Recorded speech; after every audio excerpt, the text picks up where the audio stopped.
ดอกบัวสี่เหล่าพระพุทธเจ้าตัดสินพระทัยว่าจะทรงแสดงธรรมแก่ชาวโลก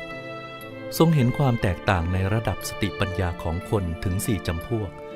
วกที่1เหมือนดอกบัวเปี่ยมน้ำพอได้รับแสงอาทิตย์ก็บาน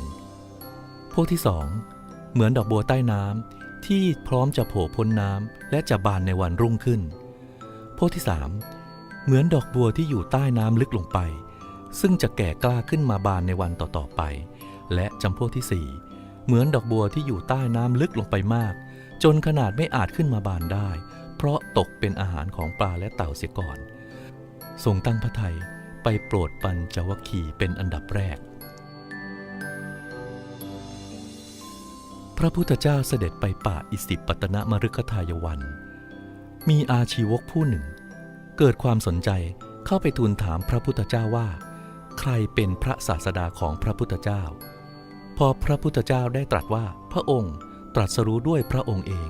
อาชีวกได้ฟังก็แสดงอาการสั่นศีรษะแลบลิ้นแล้วเดินจากไป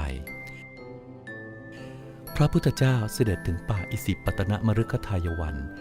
ปัญจวัคคีย์ทั้ง5เห็นฉัพพรรณรังสีสว่างรุ่งเรืองมาแต่ไกลจึงนัดหมายกันว่าจะไม่รับเสด็จแต่ครั้นพอพระพุทธเจ้าเสด็จมาถึงต่างก็ลุกขึ้นรับเสด็จถวายบังคมรับบาตรและจีวรด้วยความเคารพพระพุทธเจ้าจึงตรัสเล่าเรื่องให้ฟังว่าพระองค์ได้บรรลุความเป็นพระพุทธเจ้าแล้วที่เสด็จมาที่นี่ก็เพื่อจะมาแสดงธรรมโปรดนั่นเอง